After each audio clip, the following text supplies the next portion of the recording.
चलो भाई आज की क्लास शुरू करते हैं। आज हम पढ़ेंगे इन्वेस्टिगेशन, इंक्वायरी और ट्रायल। इनके मतलब क्या हैं और इनका आपस में डिफरेंस क्या है। क्या इन्वेस्टिगेशन के स्टेज पर इंक्वायरी हो सकती है या इंक्वायरी के स्टेज पर इन्वेस्टिगेशन हो सकती है कि ट्रायल के स्टेज पर इन्वेस्टिगेशन हो सकती है। मतलब कुल मिलाकर क्या ये अलग अलग स्टेज एक दूसरे में ओवरलैप कर सकती हैं, उसको भी हम डिटेल में पढ़ेंगे। तो सबसे पहले हम समझते हैं कि इन्वेस्टिगेशन, इंक्वायरी और ट्रायल है क्या। ठीक है, तो उसमें सबसे पहले हमें यह देखने की जरूरत है, देखिए जो बहुत बेसिक सा कॉन्सेप्ट है वो ये है कि सबसे पहले एफआईआर आती है पिक्चर में। एफआईआर और फाइलिंग ऑफ पुलिस रिपोर्ट। देखिए जब भी एफआईआर हुई उसके बाद पुलिस इन्वेस्टिगेशन करती है।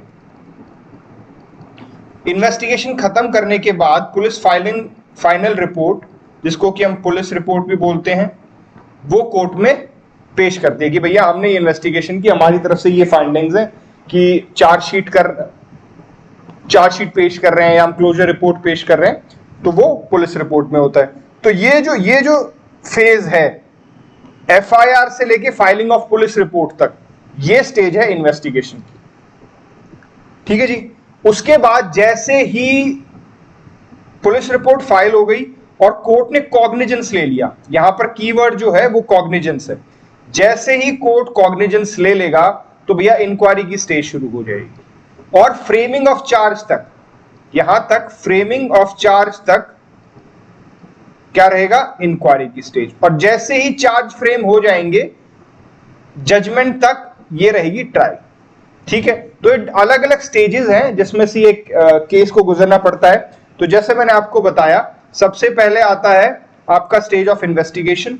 जब पुलिस ने एफआईआर रजिस्टर की है उसके बाद आपने इन्वेस्टिगेट किया, इन्वेस्टिगेट करके आपने पुलिस रिपोर्ट कोर्ट में जमा कर दी, ये पूरी स्टेज को हम कहेंगे स्टेज ऑफ इन्वेस्टिगेशन। उसके बाद उस पुलिस रिपोर्ट के बेसिस पर कोर्ट कॉग्निजेंस लेता है। जैसे ही कोर्ट ने कॉग्निजेंस ले लिया तो क्या स्टेज हो जाएगी शुरू, इंक्वायरी की स्टेज शुरू हो जाएगी। हम इनके लिटरल मीनिंग भी समझेंगे, जो मीनिंग हमें डिफाइन किए गए हैं सीआरपीसी में, हम उनको भी देखेंगे, लेकिन अभी थोड़ा सा बेसिक फंडा आप समझने की कोशिश कीजिए। तो भैया जैसे ही ये कॉग्निजेंस लिया तो क्या हो गया, इंक्वायरी शुरू हो गई। और जैसे ही उसमें क्या कहते हैं, ये चार्ज फ्रेम हो जाएंगे, चार्ज फ्रेम होते ही आपकी ट्रायल शुरू हो जाएगी। तो इसका कुल मिला के मतलब है कॉग्निजेंस से लेकर फ्रेमिंग ऑफ चार्ज तक ये है आपकी इंक्वायरी की स्टेज, और फ्रेमिंग ऑफ चार्ज से लेकर जजमेंट तक ये है आपकी ट्रायल की स्टेज। ठीक है जी। अब हम एक मर्डर केस को लेते हुए, कि मर्डर केस में हम का एग्जांपल ले रहे हैं और हम इस मर्डर केस में अलग अलग स्टेजेस को और थोड़ा सा डिटेल में समझने की कोशिश करेंगे। उससे पहले हम समझते हैं कि सीआरपीसी में इन्वेस्टिगेशन को किस तरीके से डिफाइन किया गया है। तो सबसे पहली चीज तो यह कि सीआरपीसी में डेफिनेशन कहां पर मिलेगी आपको, सेक्शन 2H में। ठीक है जी, ये बार बार प्रीलिम्स में पूछा जा सकता है, तो आपको ये पूरा सीरीज में याद करेगी सारी डेफिनेशंस कि कौन से नंबर पे कौन सी डेफिनेशन है। तो इन्वेस्टिगेशन डिफाइंड है सेक्शन 2H। तो क्या कहता है जो डेफिनेशन, वो कहती है all proceedings under the code, किस चीज के लिए, for collection of evidence. Collection of evidence के लिए जो भी प्रोसीडिंग की जाएगी वो इन्वेस्टिगेशन है, लेकिन किसके द्वारा कंडक्ट की जाएगी, पीओ मतलब पुलिस ऑफिसर, या any person authorised bye magistrate other than magistrate. वो मजिस्ट्रेट नहीं हो सकता। इसका मतलब क्या सामने निकल के आया, इसमें तीन बातें सामने निकल के आई। पहली बात तो ये कि ये सीआरपीसी के अंदर आने वाली कलेक्शन ऑफ एविडेंस, कोई भी proceeding, collection of evidence is the keyword. Collection of evidence के लिए आप कोई भी प्रोसीडिंग करेंगे तो वो इन्वेस्टिगेशन होगी। दूसरी बात ये किसके द्वारा की जा सकती है, तो भैया इन्वेस्टिगेशन जो कलेक्शन ऑफ एविडेंस है वो किया जाएगा पुलिस ऑफिसर के द्वारा, या फिर कोई व्यक्ति जिसको मजिस्ट्रेट ने ऑथराइज किया है। और तीसरी महत्वपूर्ण बात कि मजिस्ट्रेट नहीं हो सकता। वो जो दूसरा व्यक्ति है जिसको मजिस्ट्रेट ने ऑथराइज किया है, तो वो कोई मजिस्ट्रेट नहीं हो सकता, मजिस्ट्रेट से अलग ही कोई व्यक्ति हो। इसका सिंपल सा लॉजिक है। देखिए जो कॉग्निजेंस है कि इस केस में हमें आगे चलना है नहीं चलना, जो कॉग्निजेंस है वो किसको लेना है, मजिस्ट्रेट को लेना है। अब मजिस्ट्रेट को ही कॉग्निजेंस लेना और मजिस्ट्रेट को ही हम इन्वेस्टिगेशन की पावर दे दें तो बायसनेस आने की प्रोबेबिलिटी है ना। इसलिए हमने इन दोनों प्रक्रियाओं को अलग रखा है। और मैं फिर से दोहरा रहा हूं, investigation will be done by police officer, magistrate बिल्कुल नहीं हो सकता, क्योंकि उसी इन्वेस्टिगेशन के बेस पर ही मजिस्ट्रेट को कॉग्निजेंस लेनी है।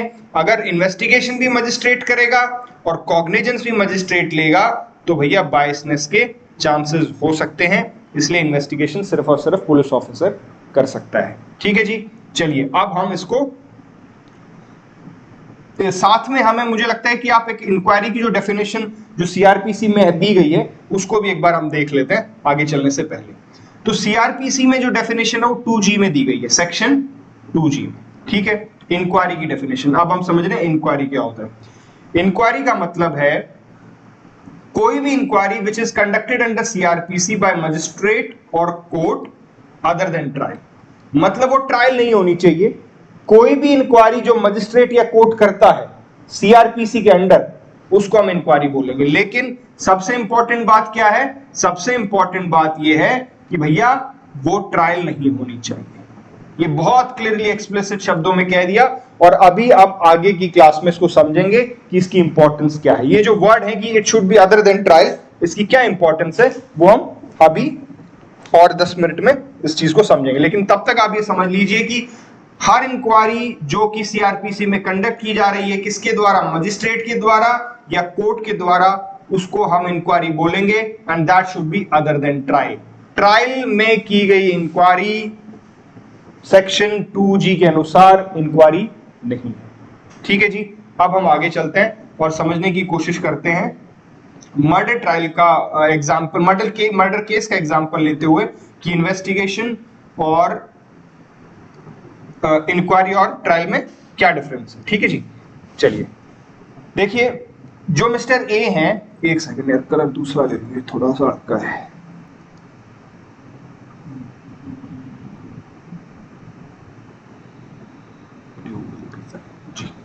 देखिए ये जो मिस्टर ए हैं, he is accused of killing B.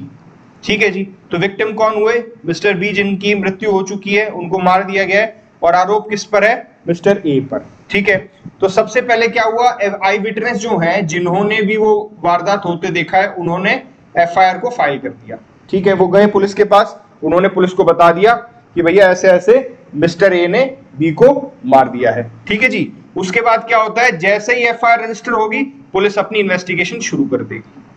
ठीक है, उसमें क्या आएगा, वो लोकेट करेंगे ए को पकड़ेंगे, उससे इंटरोगेट करेंगे।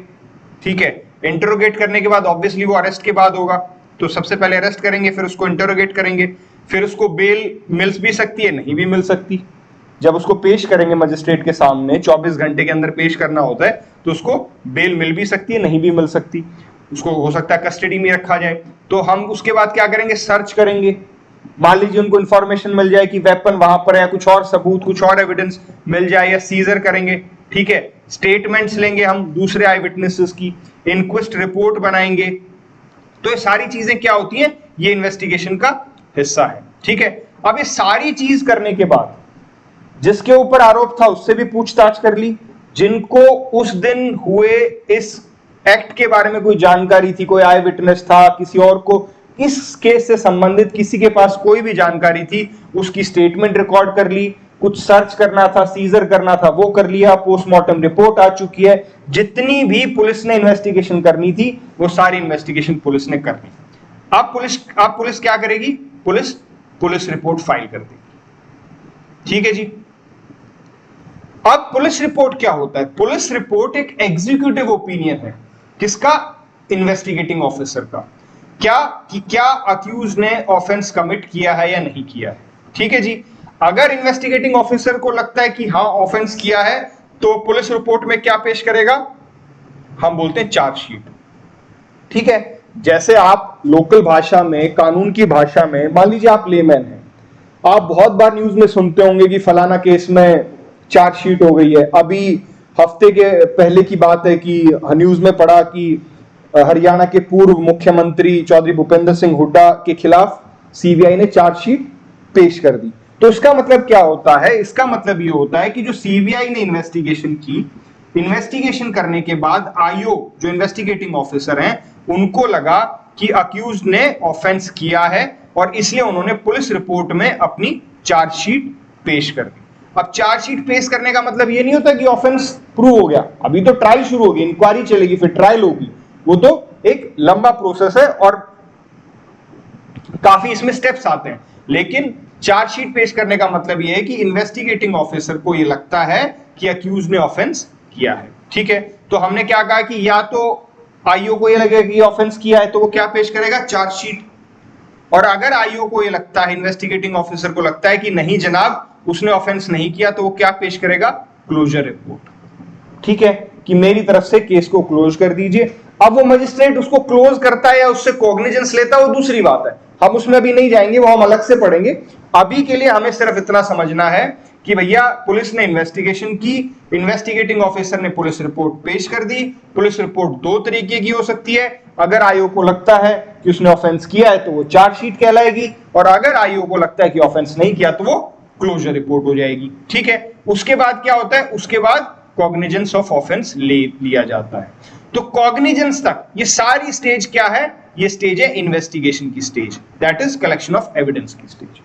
ठीक है जी, अब जैसे ही कोर्ट ने, मजिस्ट्रेट ने कॉग्निजेंस ले लिया, कौन सी स्टेज शुरू हो जाती है, इंक्वायरी की स्टेज। अब हम समझते हैं इंक्वायरी की स्टेज पे क्या होगा।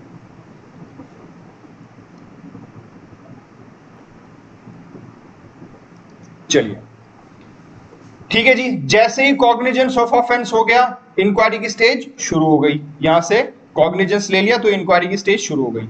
अब देखिए मैंने क्या कहा था कि आईओ अपना एग्जीक्यूटिव माइंड अप्लाई करते हुए यह डिसाइड करता है कि भैया अक्यूज ने ऑफेंस किया है या नहीं किया। ठीक है, जिसके बेस पर चार्जशीट पेश कर रहा है। कॉग्निजेंस का मतलब यह है कि अब जुडिशियल माइंड अप्लाई हुआ है, मजिस्ट्रेट साहब ने अपना जुडिशियल माइंड अप्लाई किया है कि आगे फर्दर प्रोसीडिंग की जाए या नहीं की जाए, भाई इस केस को आगे चलाया जाए या नहीं चलाया जाए। मान लीजिए क्लोजर रिपोर्ट आ गई है, क्लोजर रिपोर्ट के बाद आईओ ने अपना एग्जीक्यूटिव माइंड अप्लाई करके ये लगाया कि नहीं नहीं अक्यूज ने नहीं किया। अब मजिस्ट्रेट अपना जुडिशियल माइंड अप्लाई करेगा कि क्या क्लोजर रिपोर्ट को मैं एक्सेप्ट करूं या मैं फर्दर प्रोसीडिंग चलाऊं। तो फर्दर प्रोसीडिंग अगर वो चलाता है तो उसको बोलते हैं कॉग्निजेंस, उसने उस ऑफेंस का कॉग्निजेंस ले लिया, इसका मतलब अब वो फर्दर प्रोसीडिंग चलाएगा। ठीक है, जैसे ही कॉग्निजेंस ले लिया कौन सी स्टेज शुरू हो गई, स्टेज ऑफ इंक्वायरी। ठीक है जी, चलिए अब वो अगला कदम क्या करेगा, उसने कॉग्निजेंस ले लिया, वो करेगा issue of process. Issue of process section 204 में होता है, और इश्यू ऑफ प्रोसेस का मतलब यह है कि जो अक्यूज्ड हैं उनके अगेंस्ट इश्यू ऑफ प्रोसेस कर देगा, उनको कोर्ट में बुलाएगा। ठीक है जी, अगर वो ऑलरेडी अरेस्ट में है, कस्टडी में है, तो कहेगा कि भैया अक्यूज को मजिस्ट्रेट के सामने पेश करो। अगर वो कस्टडी में नहीं है तो उनको वो समन भेज सकता है या वारंट भेज सकता है। कुल मिलाकर अब ये कहा जा रहा है कि भैया अब जो इंक्वायरी चल रही है, जो ट्रायल चलेगी आपके अगेंस्ट, उसमें आप शामिल हो जाइए। इसको हम बोलते हैं इश्यू ऑफ प्रोसेस। ठीक है जी, तो जैसा मैंने कहा अगर वो कस्टडी में ऑलरेडी है तो उसको प्रोड्यूस किया जाएगा, कस्टडी में नहीं है तो समन या उसको वारंट किए जाएंगे। ठीक है जी, चलिए उसके बाद क्या होगा, जो अक्यूज्ड है वो मजिस्ट्रेट के सामने आ गया, he will appear before magistrate. ठीक है जी, नेक्स्ट स्टेप देखते हैं। जैसे ही वो अपीयर होगा तो क्या होगा, अच्छा मैंने जैसे आपको पहले बताया था मर्डर का केस चल रहा है, this is a murder case, जो हमने कहा था कि ए ने बी का मर्डर कर दिया, हम उसको पढ़ रहे हैं। ठीक है जी, तो अब अगला स्टेप क्या होता है कि जो अक्यूज्ड है वो मजिस्ट्रेट के सामने आ चुका है। ठीक है, जैसे ही मजिस्ट्रेट के सामने आएगा तो 207 और 208 सेक्शन के अंतर्गत हम उसको सारे जितने भी डॉक्यूमेंट हैं वो उस अक्यूज्ड को दे देंगे, ताकि अक्यूज्ड अपना डिफेंस तैयार कर सके। भाई अक्यूज्ड को अपने आप को डिफेंड करना है ना, जब तक अक्यूज्ड को यही नहीं पता कि पुलिस रिपोर्ट में किन मेन मुद्दों को कंसिडर किया गया है, किस बिना पर मेरे अगेंस्ट कॉग्निजेंस लिया गया है, मेरे अगेंस्ट कौन से एविडेंसेस प्रोसिक्यूशन ने इकट्ठे किए हैं, तब तक वो डिफेंस कैसे तैयार करेगा अपना। तो सेक्शन 207 208 ये कहता है कि भैया उसको आप जितने भी डॉक्यूमेंट्स हैं वो डॉक्यूमेंट्स आप दे दीजिए, ताकि वो अपना डिफेंस तैयार कर सके। और जैसे ये डॉक्यूमेंट वो दे देगा, जैसे ये डॉक्यूमेंट वो दे देगा तो भैया उसके बाद हम उसको कोर्ट ऑफ सेशन में कमिट कर देंगे, सेक्शन 209। देखिए अब मैंने आपको क्या कहा था, मर्डर ट्रायल कर रहे हैं, तो मर्डर ट्रायल क्या है, exclusively tribal by court of session.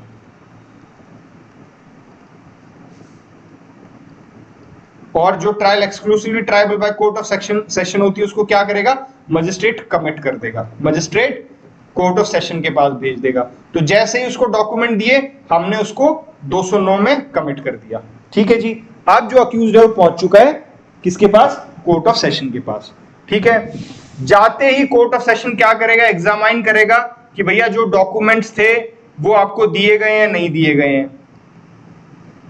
ठीक है, और ये होने के बाद हियरिंग होगी चार्ज पर कि इसके अगेंस्ट चार्ज कौन से फ्रेम किए जाएं, और उसके बाद या तो चार्ज फ्रेम कर दिए जाएंगे या उसे डिस्चार्ज कर दिया जाएगा। ठीक है, जैसे ही, अब देखिए मैंने क्या कहा था, चार्ज फ्रेमिंग तक, कॉग्निजेंस से लेकर फ्रेमिंग ऑफ चार्ज तक, अगर वो डिस्चार्ज हो गया है तो ठीक है, उसे अपने घर भेज दो भैया, डिस्चार्ज ही हो गया वो। अगर वो डिस्चार्ज नहीं हुआ, उसके अगेंस्ट फ्रेमिंग ऑफ चार्ज हो गया, तो कॉग्निजेंस से लेकर फ्रेमिंग ऑफ चार्ज तक कौन सी स्टेज है, इंक्वायरी। और जैसे ही चार्ज फ्रेम हो गए कौन सी स्टेज आ गई, ट्रायल। ठीक है, अब क्या हुआ, उसके अगेंस्ट चार्ज फ्रेम हो गए, अब जजमेंट तक क्या चलेगा, ट्रायल चलेगी। ठीक है, अब मैं सारे कॉन्सेप्ट्स को दोबारा से एक बार आपको बता देता हूं ताकि अच्छे से रिवीजन हो जाए, हम समझ जाएं मामला क्या है। थोड़ा सा ये कलर ऐसे ही रहेगा तो मैं इसी के साथ आपको बताने की कोशिश करता हूं। देखिए क्या हुआ, आप सबसे पहले ए ने बी को मार दिया। ठीक है, आई विटनेस ने जाके पुलिस को बताया, जिसे हम बोलते हैं एफआईआर करा दी। उसके बाद इन्वेस्टिगेशन शुरू हुई, ए को पकड़ा गया, ए से पूछताछ की गई, ए को अरेस्ट किया गया, उसको इंटरोगेट किया गया, मजिस्ट्रेट के सामने पेश किया गया, उसको कस्टडी में भेज दिया, ये सब चीजें हुई। साथ में पुलिस ने और लोगों से पूछताछ की जिसको उस मामले के बारे में कुछ भी पता था, और पुलिस ने जितना भी सर्च या सीजर करना था वो भी कर लिया, स्टेटमेंट रिकॉर्ड कर ली, इन्क्वेस्टिव रिपोर्ट, ये सब हो गया। अब फाइनली जाके पुलिस ने पुलिस रिपोर्ट फाइल कर दी। पुलिस रिपोर्ट मैंने आपको बताया दो तरीके की हो सकती है, या तो चार्जशीट के रूप में होगी या क्लोजर रिपोर्ट के रूप में होगी। तो पुलिस ने मान लीजिए चार्जशीट फाइल कर दी, चार्जशीट के ऊपर मजिस्ट्रेट ने कॉग्निजेंस ले लिया। जैसे ही मजिस्ट्रेट ने कॉग्निजेंस ले लिया, stage of investigation is done. ठीक है जी, अब कौन सी स्टेज शुरू हो जाएगी, अब स्टेज शुरू हो जाएगी इंक्वायरी की। ठीक है, अब मजिस्ट्रेट ने जैसे ही कॉग्निजेंस लिया, कॉग्निजेंस लेने के बाद इशू ऑफ प्रोसेस होगा। इशू ऑफ प्रोसेस का क्या मतलब है कि भैया अक्यूज्ड को मजिस्ट्रेट के सामने लाया जाए, पेश किया जाए।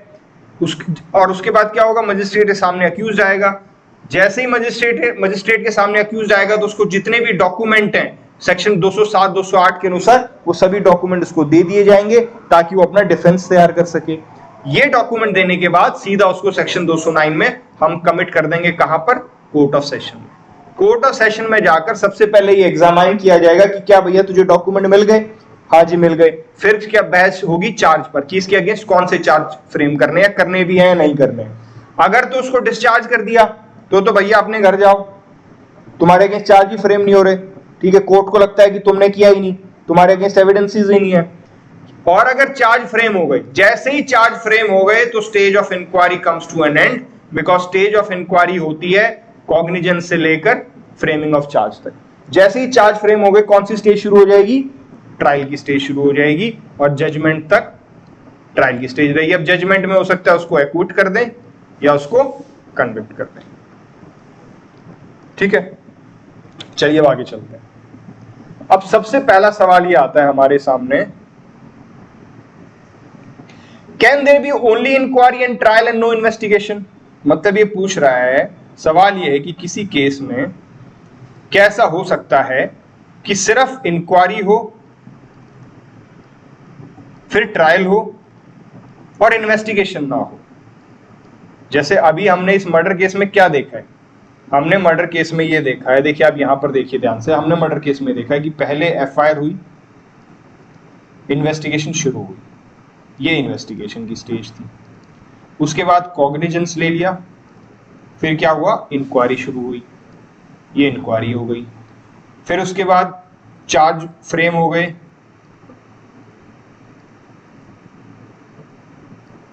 और ये ट्रायल हो गई। ठीक है, तो सवाल ये है कि क्या ऐसा हो सकता है कि ये जो इन्वेस्टिगेशन की स्टेज है ये हो ही ना, सीधा इंक्वायरी और ट्रायल, इज इट पॉसिबल? तो इसका जवाब है हाँ, दिस इज पॉसिबल। और वो किस केस में पॉसिबल है उसको हम समझने की कोशिश करते हैं। देखिए ये दो सिचुएशंस में पॉसिबल है। पहली सिचुएशन, मजिस्ट्रेट जो है वो कॉग्निजेंस ले रहे हैं कंप्लेंट पे। देखिए अभी हमने डिस्कस किया था कि किस किस तरीके से मजिस्ट्रेट कॉग्निजेंस ले सकता है। हमने क्या कहा, कंप्लेंट, कि भैया कोई आदमी कंप्लेंट कर दे मजिस्ट्रेट के सामने जाके कि जी इस आदमी ने मेरे अगेंस्ट ये ऑफेंस किया है। वो किस में था, सेक्शन 191A। ठीक है जी। दूसरा आता है पुलिस रिपोर्ट। पुलिस रिपोर्ट कहां पर आएगी, पुलिस रिपोर्ट आएगी जब एफआईआर हुई है और पुलिस ने इन्वेस्टिगेशन की है। इन्वेस्टिगेशन करने के बाद जो पुलिस रिपोर्ट पेश करेगी कोर्ट में, उससे अगर मजिस्ट्रेट कॉग्निजेंस ले रहे हैं तो वो आता है 191B में। और तीसरा मजिस्ट्रेट ले सकता है कि उसको खुद जानकारी मिल जाए कहीं से, या तो उसने खुद पता चल जाए या कोई आके उसे बता दे, तो वो किस में होता है, 191C में। ठीक है जी। तो इन दोनों में देखिए, कंप्लेंट वाले मामले में और इंफॉर्मेशन वाले मामले में क्या हो रहा है, इन्वेस्टिगेशन तो हो ही नहीं रही ना।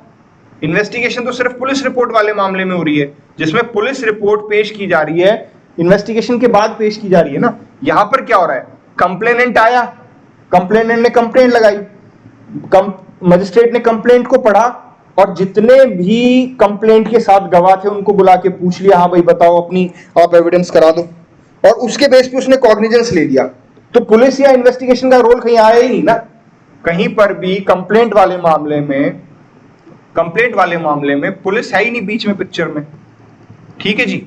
इसी तरीके से अगर मजिस्ट्रेट कॉग्निजेंस लेता है कि कहीं से उसे इंफॉर्मेशन मिली है, तो भी वो इन्वेस्टिगेशन कहीं पर नहीं है पिक्चर में। तो हो क्या रहा है, जैसे मैंने यहां पे बताया था, वो सीधा कॉग्निजेंस ले रहा है, इंक्वायरी हो रही है और ट्रायल शुरू हो जा रही है। ये जो स्टेज है इन्वेस्टिगेशन की, ये स्टेज है ही नहीं। तो ये स्टेज कब आएगी, ये स्टेज सिर्फ और सिर्फ तब आएगी जब इंफॉर्मेशन पुलिस को दी गई है और पुलिस इन्वेस्टिगेशन कर रही है। अगर पुलिस पिक्चर में नहीं है तो इन्वेस्टिगेशन की स्टेज नहीं है। ठीक है जी। देखिए यहीं इस डायग्राम में मैंने वही समझाया हुआ है, मैं दोबारा से एक बार रिपीट कर देता हूं।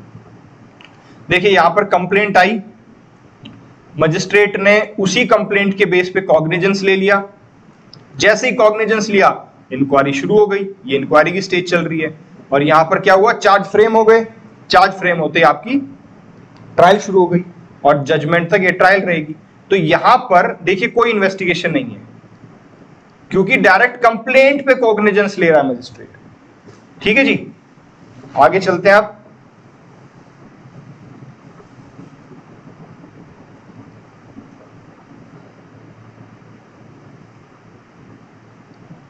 जी, can there be only investigation and inquiry and no trial. देखिए इसको समझने की कोशिश कीजिए।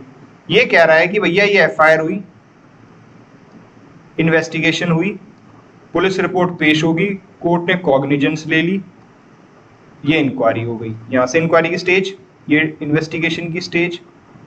अब ये कह रहा है कि बस इतना ही हुआ, ये ट्रायल नहीं हुई। तो क्या ऐसा हो सकता है? बिल्कुल हो सकता है। आप ध्यान कीजिए, मैंने बार बार आपको क्या बोला कि ट्रायल कहां से शुरू होगी, फ्रेमिंग ऑफ चार्ज से। ठीक है। अब मान लीजिए किसी केस में चार्ज फ्रेम ही नहीं हो रहे, जो अक्यूज था वो डिस्चार्ज हो रहा है। तो अगर अक्यूज डिस्चार्ज हो रहा है तो इसका मतलब चार्ज जो है वो फ्रेम नहीं हुए। अब अगर चार्ज फ्रेम नहीं हुए तो इसका मतलब ट्रायल शुरू ही नहीं हुई। तो हमने क्या देखा, सिर्फ इन्वेस्टिगेशन हुई, इंक्वायरी हुई, लेकिन ट्रायल नहीं हुई। ठीक है। तो अगर आपसे सवाल पूछा जाए कि can there be only investigation and inquiry and no trial, the answer is yes. Case where the accuse is discharge, जहां पर अक्यूज को डिस्चार्ज कर दिया जाएगा, in this case there will be only investigation and inquiry and no trial. Reason क्या है, जो मैंने आपको बताया वही, trials begins after framing of charge. So if charges are not framed, the accused is discharged, there will be no trial. It is very simple. साथ में आप चलिए एक चीज और सोचिए, क्या ऐसा हो सकता है कि किसी स्टेज में सिर्फ और सिर्फ इन्वेस्टिगेशन हो, ना इंक्वायरी हो और ना ट्रायल हो? बिल्कुल हो सकता है। किस स्टेज में हो सकता है? मान लीजिए पुलिस ने इन्वेस्टिगेशन की, इन्वेस्टिगेशन करने के बाद पुलिस ने क्लोजर रिपोर्ट फाइल कर दी और उस क्लोजर रिपोर्ट को मजिस्ट्रेट ने एक्सेप्ट कर लिया, कॉग्निजेंस ही नहीं लिया। तो कॉग्निजेंस ही नहीं लिया तो क्या हुआ? इंक्वायरी शुरू ही नहीं हुई। Stage of inquiry will not come. अपने अपने घर जाओ भैया। ऐसा भी हो सकता है कि मान लीजिए पुलिस रिपोर्ट ने चार्जशीट पेश कर दी, क्लोजर रिपोर्ट नहीं की, चार्जशीट की है कि इन्वेस्टिगेटिंग ऑफिसर को लगता है कि अक्यूज ने ऑफेंस किया है, तो क्या ये मैंडेटरी है कि मजिस्ट्रेट को माननी है? नहीं भैया, कोई मैंडेटरी नहीं है। चार्जशीट बनाते हुए आईओ ने अपना एग्जीक्यूटिव माइंड अप्लाई किया है। उस चार्जशीट को एक्सेप्ट करना है नहीं करना तो मजिस्ट्रेट अपना जुडिशियल माइंड अप्लाई करेगा, और चार्जशीट उसको पुलिस रिपोर्ट को पढ़ने के बाद अगर मजिस्ट्रेट को लगता है कि नहीं जनाब कॉग्निजेंस नहीं लिया जाना चाहिए तो कॉग्निजेंस नहीं लेगा। तो वहां पर भी क्या हुआ? इंक्वायरी नहीं शुरू हुई। तो क्या हुआ? सिर्फ और सिर्फ इन्वेस्टिगेशन हो रही है। ठीक है जी। अब हम चलते हैं अगली वाली बात पर। अगली वाली बात क्या कहती है कि क्या ऐसा हो सकता है कि सिर्फ और सिर्फ ट्रायल हो और इंक्वायरी ना हो और इन्वेस्टिगेशन भी ना हो? जैसे अभी हमने क्या कहा था, यहां से इन्वेस्टिगेशन होती है, फिर इंक्वायरी होती है और फिर ट्रायल होती है। तो ये भाई साहब पूछ रहे हैं कि भैया ये स्टेज ही ना हो, ये वाली स्टेज ना हो, इसको काट दो और सीधा ट्रायल शुरू हो जाए। तो ऐसा हो सकता है? ऐसा बिल्कुल नहीं हो सकता। क्यों नहीं हो सकता?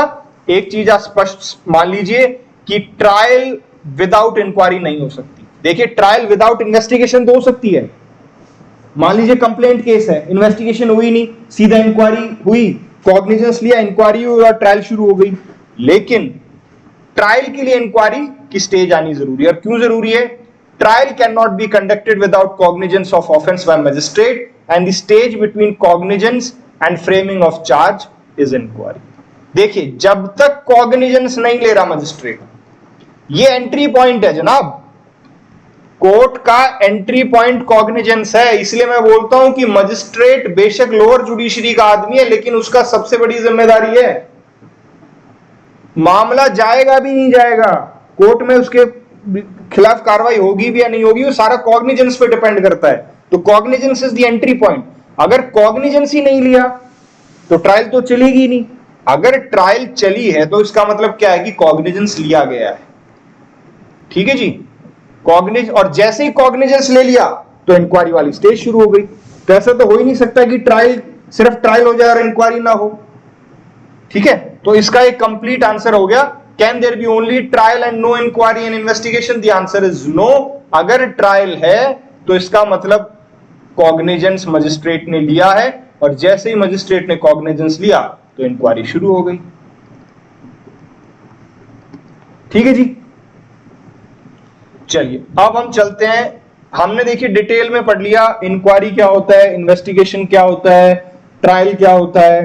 हालांकि इनको और डिटेल में हम जब इनके रिस्पेक्टिव सेक्शंस आएंगे तब और डिटेल में हम करेंगे।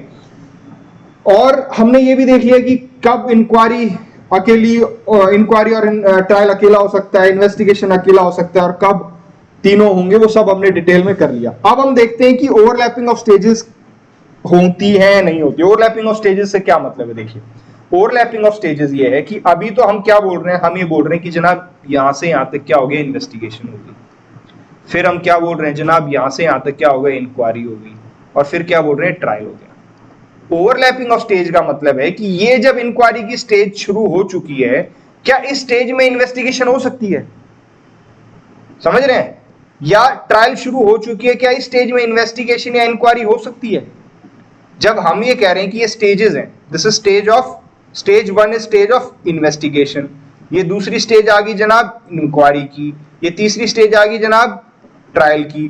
क्यों? तो क्या एक दूसरे की स्टेज में दूसरी स्टेज एंट्री मार सकती है? ये हम ओवरलैपिंग में देखेंगे कि ओवरलैपिंग होगी या नहीं होगी। तो सबसे पहले हम पढ़ते हैं overlapping of inquiry and trial. Overlapping of inquiry and trial पढ़ने से, समझने से पहले हमें दोबारा से इंक्वायरी की डेफिनेशन में जाना पड़ेगा। तो हम पहले पेज पे चलते हैं। देखिए, सेक्शन 2G में दी गई है डेफिनेशन।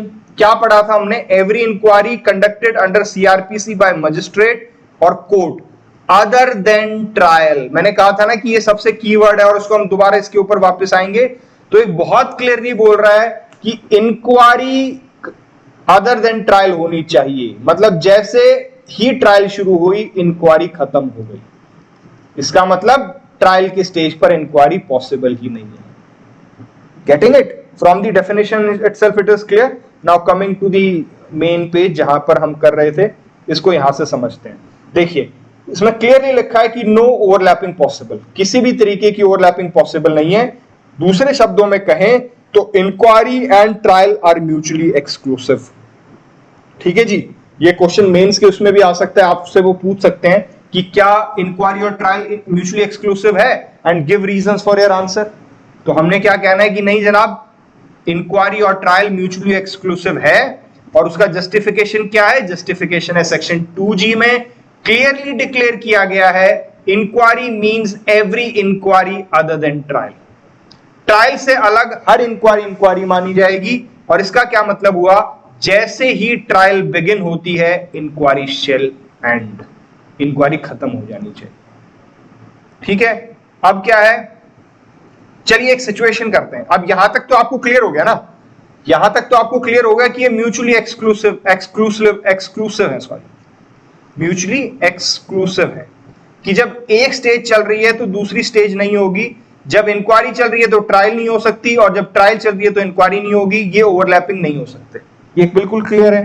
ठीक है जी, अब एक प्रॉब्लम समझिए, मान लीजिए ट्रायल स्टेज आ गई, ठीक है, चार्ज फ्रेम हो चुके हैं और ये ट्रायल की स्टेज चल रही है, लेकिन यहां पर कोर्ट को कुछ फाइंड करना है, something needs to be found. देखिए, what if at the stage of trial court requires specific fact finding.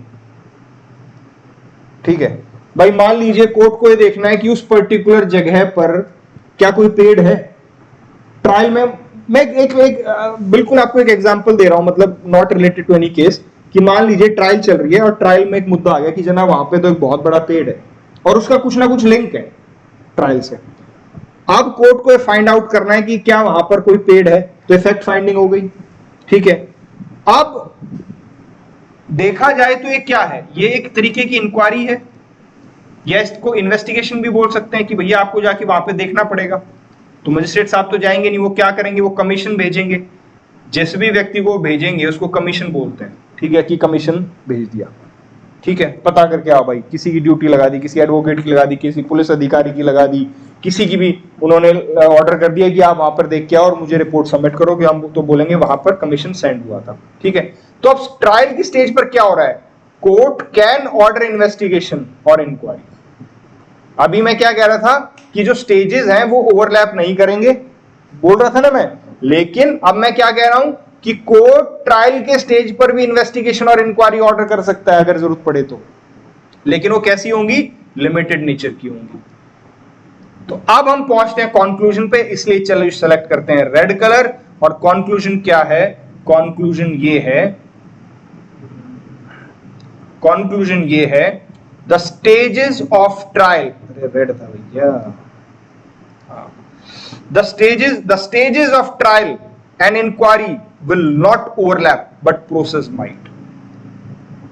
समझ रहे हो, जो स्टेज है ना, स्टेज वो ओवरलैप नहीं करेगी, लेकिन प्रोसेस ओवरलैप कर सकता है। प्रोसेस ओवरलैप का क्या मतलब हो सकता है, प्रोसेस ओवरलैप का मतलब है कि ट्रायल की स्टेज पर जरूरत पड़ने पर न्याय करने के लिए अगर कोर्ट इन्वेस्टिगेशन का ऑर्डर करे या इंक्वायरी का ऑर्डर करे तो उसमें कोई प्रॉब्लम नहीं, लेकिन वो स्टेज कौन सी मानी जाएगी, वो ट्रायल की स्टेज ही मानी जाएगी।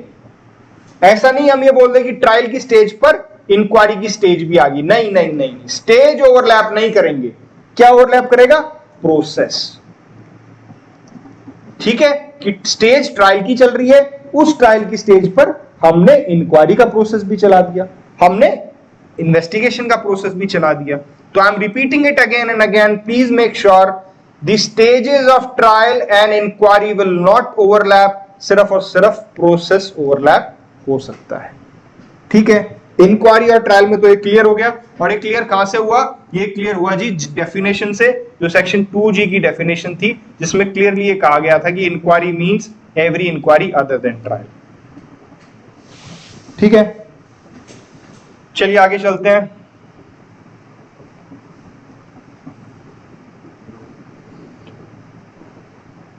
अब आता है overlapping of inquiry and investigation. हमने पढ़ लिया इंक्वायरी और ट्रायल का ओवरलैपिंग। अब हम देखेंगे कि क्या इंक्वायरी और इन्वेस्टिगेशन का ओवरलैपिंग हो सकती है। तो इसका सबसे पहले आंसर है कि यस, इसकी ओवरलैपिंग हो सकती है कि जब इंक्वायरी की स्टेज है तो इन्वेस्टिगेशन की स्टेज भी पैरेलल चल सकती है। अभी हमने क्या कहा था कि जैसे ही कोर्ट ने कॉग्निजेंस ले लिया, एक मिनट स्पेस ढूंढते हैं, थोड़ा सा यहां पे समझा देता हूं। देखिए क्या था, ये पुलिस के पास एफआईआर आई, पुलिस ने इन्वेस्टिगेशन की और यहां पर कॉग्निजेंस ले लिया गया।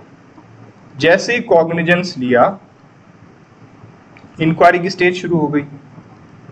ओवरलैपिंग ऑफ स्टेज का मतलब क्या है कि जब इंक्वायरी की स्टेज है तो क्या इन्वेस्टिगेशन की स्टेज भी हो सकती है। ओवरलैपिंग का मतलब ये है। तो इंक्वायरी और ट्रायल में तो हमने देख लिया कि नहीं होगी। एक बार अगर ट्रायल की स्टेज शुरू हो जाए तो इंक्वायरी की स्टेज साथ नहीं चलेगी, तो इंक्वायरी खत्म। हाँ, कोर्ट प्रोसेस जरूर कर सकता है इंक्वायरी का, अगर जरूरत पड़ने पे इंक्वायरी के लिए बोल सकता है, लेकिन स्टेज नहीं है वो इंक्वायरी की। लेकिन अब सवाल ये है कि इन्वेस्टिगेशन और इंक्वायरी में क्या ओवरलैपिंग पॉसिबल है। तो इसका जवाब है क्यों है, कैसे है, वो मैं आपको भी समझाता हूं। देखिए एक एग्जांपल से बताता हूं। मान लीजिए पुलिस ने रिपोर्ट पेश की, कॉग्निजेंस जो था वो ले लिया अक्यूज के अगेंस्ट, लेकिन कुछ जो विटनेस थे ना उस टाइम वो इंडिया से बाहर थे। ठीक है, मान लीजिए कुछ फ्रांस के लोग आए गोवा घूमने के लिए, उनमें से एक लड़की थी ए, उसके साथ रेप हो गया, और ये जो दूसरे हैं बी सी डी जो इसके साथ आए थे, ये आई विटनेस है। ए यहीं इंडिया में रुक गई, जो विक्टिम थी उसने एफआईआर किया, और ये बेचारे डर के बी सी और डी अपने देश वापस भाग गए। तो अभी ये देश में है ही नहीं, इंडिया में नहीं है। तो जो पुलिस ने रिपोर्ट पेश की उसके ऊपर कोर्ट ने कॉग्निजेंस ले लिया, लेकिन जो विटनेस थे वो उस समय इंडिया में नहीं थे और विटनेस बाद में आए। अब विटनेस आने के बाद इन्वेस्टिगेटिंग एजेंसीज उनके वो बयान लेगी, स्टेटमेंट्स रिकॉर्ड करेगी। अब उन स्टेटमेंट्स को रिकॉर्ड करने के बाद वो सप्लीमेंट्री डॉक्यूमेंट्स कहलाएंगे, उनको कोर्ट में पेश कर देगा। तो अब देखिए यहां पर समझने की कोशिश कीजिए, स्पेस का इश्यू है, यहां पे बताता हूं। देखो हो क्या रहा है, ये कॉग्निजेंस ले लिया, ये इंक्वायरी शुरू हो गई, इंक्वायरी की स्टेज शुरू हो गई। अगर अब यहां पर पुलिस अपनी इन्वेस्टिगेशन भी चालू रखे और अगर वो स्टेटमेंट रिकॉर्ड करेगी तो उसका मतलब इन्वेस्टिगेशन चालू है। वो विटनेस जो पहले नहीं थे अब उनकी स्टेटमेंट ले रही है, तो इसका मतलब इन्वेस्टिगेशन चालू है। तो यहां पर क्या हो रहा है कि इंक्वायरी की स्टेज भी चालू और इन्वेस्टिगेशन भी चालू है। जैसे ही वो स्टेटमेंट रिकॉर्ड करेगी, जो सप्लीमेंट्री डॉक्यूमेंट्स हैं वो कोर्ट में पेश हो जाएगा। ठीक है जी। एक और इसका उदाहरण है जो कि बहुत कॉमन उदाहरण है। देखिए हो क्या रहा है कि एक व्यक्ति है जो विक्टिम है और 307 का मुकदमा है अटेम्प्ट टू मर्डर का। ठीक है, ये आदमी बेचारा कोमा में है, पुलिस ने इन्वेस्टिगेशन की, पुलिस ने रिपोर्ट पेश कर दी, मजिस्ट्रेट ने कॉग्निजेंस ले लिया। अब ये कोमा से बाहर आ गया और जैसे ये कोमा से बाहर आया पुलिस ने इसकी स्टेटमेंट रिकॉर्ड कर ली और ये उसके बाद मर गया। तो क्या होगी, डाइंग डिक्लेरेशन हो गई। अब वैसे तो मजिस्ट्रेट कॉग्निजेंस ले चुका है, इंक्वायरी की स्टेज आ चुकी है, लेकिन क्योंकि ये होश में अब आया, इसकी स्टेटमेंट पुलिस अब रिकॉर्ड कर रही है, तो इन्वेस्टिगेशन की स्टेज भी है। तो दोबारा से वही हो गया कि स्टेज ऑफ इंक्वायरी भी चल रही है और स्टेज ऑफ इन्वेस्टिगेशन भी चल रही है। तो कुल मिलाकर बात यह है कि स्टेज ऑफ बहुत ध्यान से सुनना, stage of inquiry and trial will not overlap. Process overlap कर सकता है वहां पर, लेकिन stage of investigation and inquiry can overlap. और इसके मैंने आपको 2 एग्जांपल्स भी बताए। ठीक है, अब हम चलते हैं इसी टॉपिक को आगे बढ़ाते हुए कि स्टेज तो ओवरलैप करेगी इंक्वायरी और इन्वेस्टिगेशन की, लेकिन क्या इंडिविजुअल प्रोसेस एक दूसरे में ओवरलैप करेंगे, वो हम समझते हैं। इसका मतलब क्या है, इंडिविजुअल प्रोसेस से मैं क्या कहना चाहता हूं। देखिए सेक्शन 202 पे आ जाइए। अब हालांकि सेक्शन 202 हम डिटेल में करेंगे बाद में। सेक्शन 202 में क्या होता है मैं थोड़ा सा आपको ब्रीफ में बता देता हूं। देखिए कंप्लेंट आई है जी मजिस्ट्रेट के पास, एक मिस्टर ए ने कंप्लेंट कर दी कि बी ने मेरे अगेंस्ट ऑफेंस किया है, कंप्लेंट आ गई, ठीक है, मजिस्ट्रेट ने कॉग्निजेंस ले ली। अब जैसे ही मजिस्ट्रेट ने कॉग्निजेंस ली तो क्या हो गया, इंक्वायरी की स्टेज शुरू हो गई। लेकिन मजिस्ट्रेट अभी श्योर नहीं है, तो वो क्या कर रहा है, वो सेक्शन 202 का इस्तेमाल करते हुए इन्वेस्टिगेशन ऑर्डर कर रहा है कि इस इन्वेस्टिगेशन करो यार इस पे। पुलिस को बोल रहा है कि मुझे इन्वेस्टिगेशन करके आप बताओ। तो यहां पर क्या है, स्टेज कौन सी है, इंक्वायरी की, लेकिन ऑर्डर किसका किया जा रहा है, इन्वेस्टिगेशन, ठीक है ना। तो ये हालांकि इन्वेस्टिगेशन की स्टेज नहीं है, स्टेज कौन सी है, इंक्वायरी की, लेकिन प्रोसेस इन्वेस्टिगेशन का भी चालू कर दिया गया। Got the point. आगे देखिए, सेक्शन 156(3) है। 156(3) में क्या होता है कि मजिस्ट्रेट ऑर्डर कर सकता है कि किसी मामले में प्रॉपर इन्वेस्टिगेशन कीजिए, ठीक है। तो स्टेज कौन सी थी, इन्वेस्टिगेशन की स्टेज चल रही है, लेकिन मजिस्ट्रेट पिक्चर में आते हैं और इन्वेस्टिगेशन का ही ऑर्डर कर देते हैं, प्रॉपर इन्वेस्टिगेशन का। तो मैं ये कहना चाहता हूं कि किसी पर्टिकुलर स्टेज पर मजिस्ट्रेट के पास पावर्स हैं कि वो दूसरा प्रोसेस भी वहां पर कर सकता है, ठीक है। तो इसका सबसे पहला एग्जांपल 202 हो गया था और 156(3) हो गया। अब आज ये सेक्शन 159। सेक्शन 159 क्या होता है, देखिए, एफआईआर आई पुलिस के पास, एफआईआर आने के बाद एक अकरेंस रिपोर्ट बोलते हैं इसको, अकरेंस रिपोर्ट। अकरेंस रिपोर्ट क्या होता है कि जी ऐसे ऐसे कोई ऑफेंस अकर हुआ है और हमें ये जानकारी मिली और इस जानकारी के बेस पे हम इन्वेस्टिगेशन कर रहे हैं या नहीं कर रहे हैं, और ये रिपोर्ट किसको जाती है, मजिस्ट्रेट को, ठीक है। मैं और सिंपली बताता हूं यार, ध्यान से सुनो। ये एफआईआर होगी भैया, एफआईआर आई है पुलिस के पास, पुलिस क्या करेगी, एक कॉपी उसको दे देगी जिसने इंफॉर्मेशन दी है, ठीक है।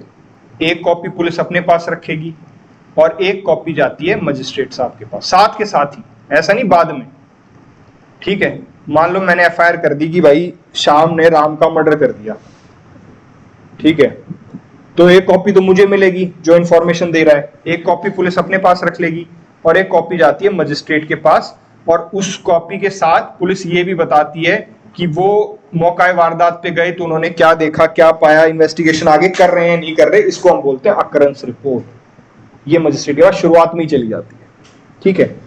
अब मान लीजिए अकरेंस रिपोर्ट पर पुलिस ये कह रही है कि जनाब हम तो इन्वेस्टिगेशन नहीं कर रहे इस पे, लेकिन एफआईआर पढ़ के मजिस्ट्रेट को लगता है कि इस पे तो होनी चाहिए आगे कार्रवाई, तो वो क्या करता है, वो ऑर्डर कर देता है इन्वेस्टिगेशन के, ठीक है। तो 159 में भी क्या हो रहा है, स्टेज ऑफ इन्वेस्टिगेशन थी, लेकिन मजिस्ट्रेट क्या ऑर्डर कर रहा है, इन्वेस्टिगेशन भी ऑर्डर कर सकता है और वो इंक्वायरी भी ऑर्डर कर सकता है, वो खुद भी इंक्वायर कर सकता है और किसी दूसरे मजिस्ट्रेट को भी ऑर्डर कर सकता है कि भाई तू एक बार इसमें इंक्वायर करके बता कि क्या मामला बनता है, यह अकरेंस रिपोर्ट आई है मेरे पास, ठीक है। तो इसमें हमने पढ़ा कि अलग अलग स्टेज पे मजिस्ट्रेट के पास कौन कौन सी पावर है अलग प्रोसेस इस्तेमाल करने की, इशू करने की, ठीक है जी।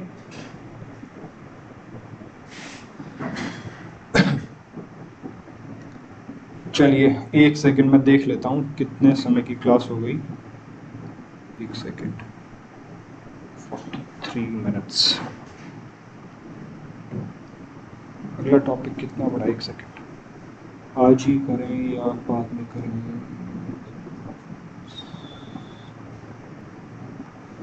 चलिए अगला टॉपिक बहुत छोटा सा है, उसको आज ही कर लेते हैं फिनिश, ये पूरा फिर अपना पीडीएफ कंप्लीट हो जाएगा, ठीक है।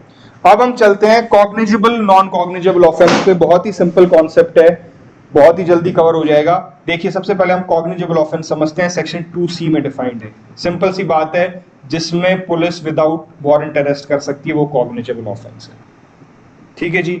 और नॉन कॉग्निजेबल ऑफेंस है सेक्शन 2L में डिफाइंड, और उसमें कहा गया है कि पुलिस के पास विदाउट वारंट अरेस्ट करने की अथॉरिटी नहीं।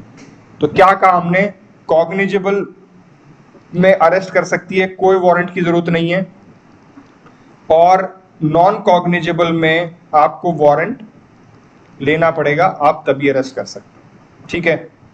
अगला जो फैक्ट है वो आता है कि ये कहां पर दिया गया है कि कौन सा ऑफेंस कॉग्निजेबल होगा कौन सा नहीं होगा। तो this is important for your prelims, ये दिया गया है जी फर्स्ट शेड्यूल के कॉलम 4 में। तो आपको क्या करना है, वीडियो को पॉज कीजिए और उसके बाद आप जाके फर्स्ट शेड्यूल देखिए और फर्स्ट शेड्यूल में आप देखिए कॉलम 4, वहां पर आपको पता चल जाएगा ऑफेंस दे रखा है और फोर्थ कॉलम में ये बता रखा है कि ये कॉग्निजेबल है या नॉन कॉग्निजेबल है। वहां से हमें पता चलेगा कि भैया इसमें पुलिस बिना वारंट के भी अरेस्ट कर सकती है या नहीं कर सकती है। ठीक है जी। अब हम आते हैं कि difference between a case and an offence. ये समझना बहुत जरूरी है अगले कॉन्सेप्ट के लिए कि केस और ऑफेंस में क्या अंतर है। देखिए, ऑफेंस तो वो चीज है जिसके इंग्रेडिएंट्स हमें स्टैट्यूट में दे रखे थे। भाई मान लीजिए आईपीसी है, आईपीसी में हर ऑफेंस के इंग्रेडिएंट्स दे रखे हैं। अगर वो इंग्रेडिएंट्स पूरे हो गए तो इसका मतलब ऑफेंस हो गया। An offence is in itself a wrong which constitutes the consequence of an act declared to be punishable under a criminal law।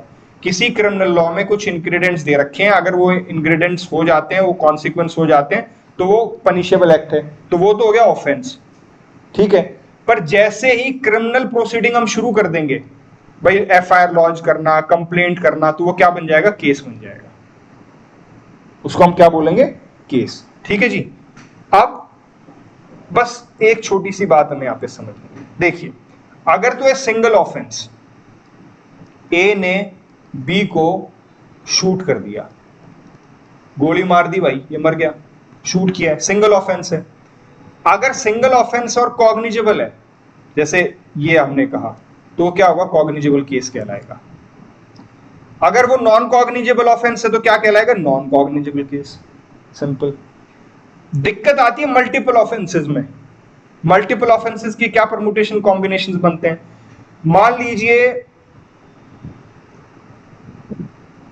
एक से ज्यादा ऑफेंस हुए हैं, ऑफेंस 1 2 3 4, ये मल्टीपल ऑफेंस हुए। अगर ये सारे ऑफेंस कॉग्निजेबल हैं तो क्या बन जाएगा, कॉग्निजेबल केस। अगर ये सारे ऑफेंस नॉन कॉग्निजेबल हैं तो क्या बन जाएगा, नॉन कॉग्निजेबल केस। अब यहां पर इंपॉर्टेंट बात आती है, अगर ये मिक्स्ड है, कुछ कॉग्निजेबल हैं और कुछ नॉन कॉग्निजेबल हैं, तो ये कौन सा केस कहलाएगा, क्या ये कॉग्निजेबल केस कहलाएगा, नॉन कॉग्निजेबल। आंसर है भैया, ये कॉग्निजेबल केस कहलाएगा। और क्यों, ये प्रीलिम्स में बहुत पूछा जाता है। सेक्शन 155 सब सेक्शन 4 ये क्लियरली कहता है कि अगर एक भी ऑफेंस कॉग्निजेबल हो जाए, मान लीजिए 5 ऑफेंस हुए हैं एक ही ट्रांजैक्शन में, अगर एक ट्रांजैक्शन में ऑफेंस हुए तो एक ही केस चलेगा ना, तो 5 ऑफेंस हुए, लेकिन ये सिर्फ जो ऑफेंस 2 है ये कॉग्निजेबल है। अगर एक भी ऑफेंस कॉग्निजेबल हो जाएगा तो क्या कहलाएगा, कॉग्निजेबल केस। ठीक है, एक उदाहरण देख लीजिए। ए ने ट्रेसपास किया, इंटिमिडेट किया, धमकाया, डराया धमकाया, मिसचीफ की और मर्डर कर दिया बी को। तो एक ही सिंगल ट्रांजैक्शन में देखिए 4 ऑफेंस हुए हैं, लेकिन सिर्फ एक ऑफेंस क्या है, मर्डर वाला ऑफेंस क्या है, कॉग्निजेबल है। तो इस केस को हम क्या बोलेंगे, कॉग्निजेबल ऑफेंस। ठीक है, तो with this we end this class. तो अगली क्लास में मिलते हैं। Thank you.